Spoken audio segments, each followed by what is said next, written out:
که خزر قربانی پی واجب دا قربانی وکړي. ځکه زمارونو رسول الله صلی الله علیه وسلم لس کاله تقریبا په مدینه منوره کې تیر کړي دی او یو کالم قربانی پرې خنه ده، بلکې په حجۃ الوداع کې شکل د رسول الله صلی الله علیه وسلم اخیری حج او په دې کال کې رسول الله صلی الله علیه وسلم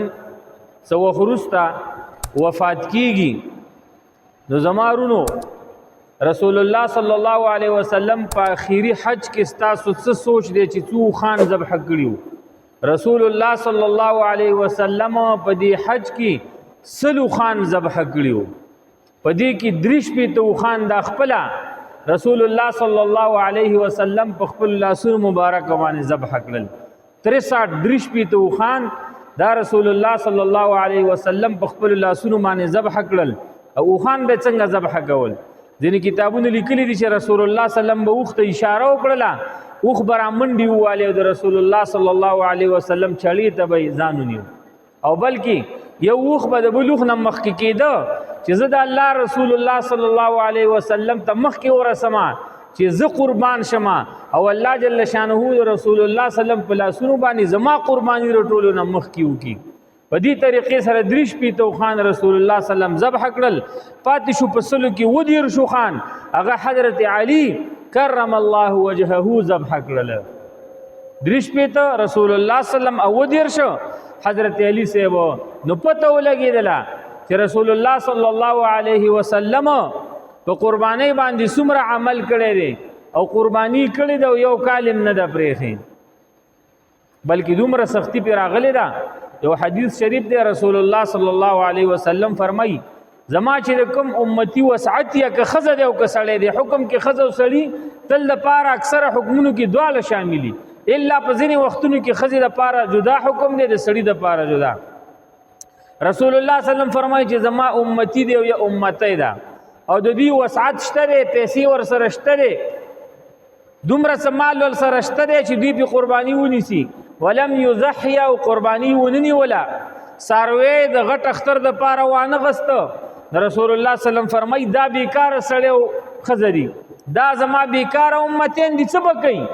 د الله رسوله دوی به اوس څه کوي؟ د الله رسوله ته تې څومره خپئ؟ رسول الله صلی الله علیه وسلم فرمایي زه تې دومره خپئم فلا یقربن مصلانا، زمونږ جومات ته دا خلک نږدې هم نه راځي. د دوی وسته دی او دوی د الله په مقابله کې پیسې دی واغستلی، دوی د رسول الله صلی الله علیه وسلم د حکم په مقابله کې پیسې واغستلی، دوی د ابراهیم علیه السلام د عظیم سنت په مقابله کې مال او دولت واغسته.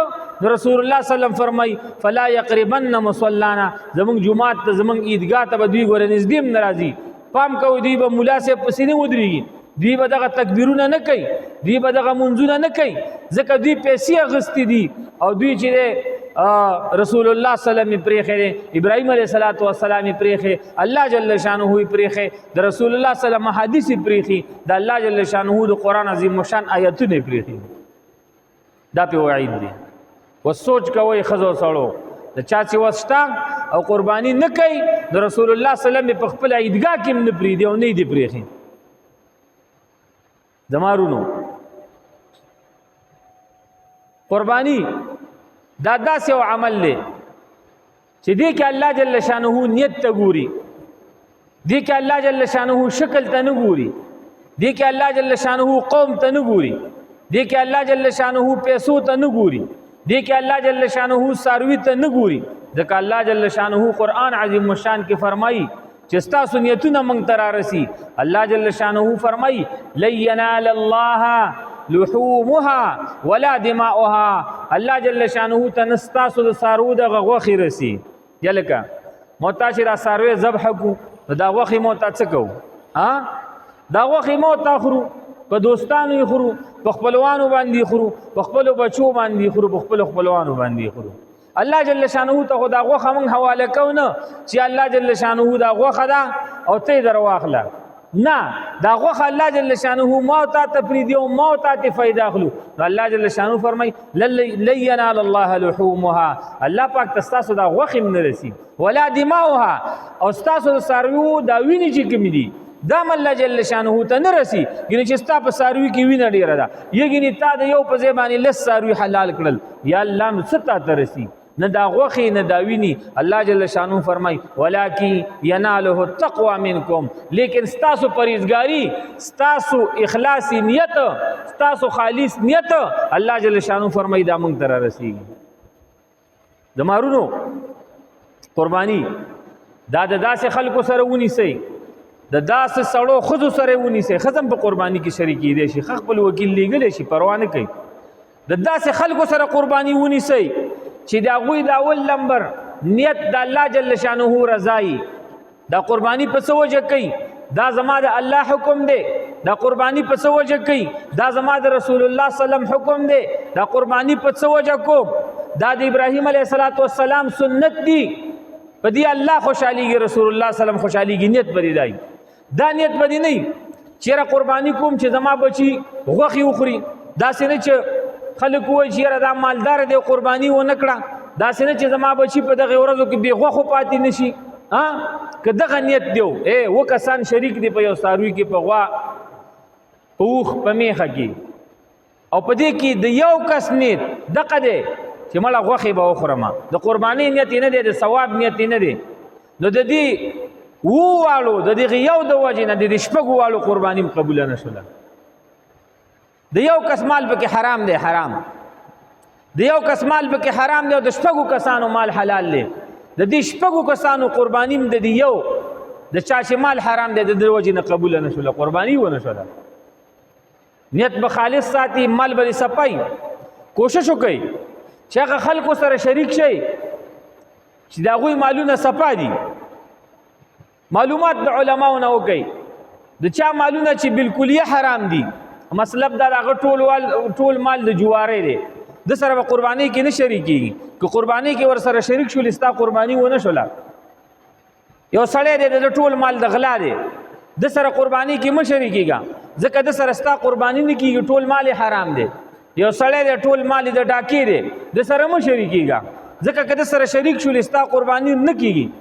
یو سړی دی د ټول مال د چرسو خرڅولو دی چرس خرڅي او مال ګټي د سره ستا قرباني نه کیږي یو سړی دی د شرابو کاروبار کوي زما وروره د سره مه شریکېږي قرباني د قسم په الله نه کیږي او نه قبلېږي ګناهګارېږي یو سړی دی د آیسو کاروبار کوي زما وروره د سره مه شریکېږي ستا دا قرباني د سره نه قبلېږي ځینې علماو پکې دام ویلي دې کې حصر نشته چې د پلانکی سره قرباني کیږي او د پلانکی سره نه کیږي بس کار خبره ده هغه مال چې هغه ته په حرامو باندې ګټي هغه که هر یو کسب دی هر یو کار دی د کمال چې ستا حرام وروره مخه پکېږي تا سره به قرباني نه کیږي او ستا قرباني نه قبلېږي اوس ډېر ملګري دا سوال کوي درته ویم چېرې د نی سره د حجام سره د ده سره قرباني دا کیږي او که نه کیږي نو زما ورونو هغه نه چې د ټول مال د ګیرې خریلو د لارو نه لاس ته راغلی دی انګریزي سټایل کې ویښتان جوړوي په ګیره کې نخرې پېښې کوي د ده مال د دې وجې نه د سره دی ټول مال ور سره دغه پروت دی د ده سره قرباني نه کیږي اوس سوچ کوه نه دی او د ده خو نیتوب دکان هم دی خو ور سره بل کاروبار هم شته د بل حلال کاروبار نه پیسې راواغستې او تا سره شریک شو نو ګوره به قرباني کیږي خو په دې د نیان رونه نه خفه کیږي چې مال د حرام دی نو ځان له تا څوک نه یادوي د شرابي سره چې شرابو کاروبار کوي حساب ور سره نه نیسي جواری څوک کوي د سره قرباني نه کیږي د نیتوب دکان دی ټول مال د حرامونه د سره قرباني نه کیږي د آیسو کاروبار کوي د سره قرباني نه کیږي غلا کوي د سره قرباني نه کیږي ډاکې کوي د سره قرباني نه کیږي د بانک کې سودکاری کوي د سود نظام چلی د سود نظام نه پیسې اخلي د سره قرباني نه کیږي په معاشره کې سود کوي بانک کې نه په کلی کې سود کوي د سره قرباني نه کیږي دغه څوم هر یو مال بس هغه د حرام لارې نه ته راخلي ته ګټي بدغه سړي سره قرباني نه کیږي. هر هغه مال چې شریعت کې راغی ګټل جایز دي سره قرباني کیږي. دا نه جنگ خبره ده، نه د لانجې خبره ده، نه د افسوس خبره ده، نه د کنزلو خبره ده، نه د خفګان خبره ده. نو معلومه به ان شاء الله صفا ساتو او د صفا خلکو سره قرباني نه نیسو.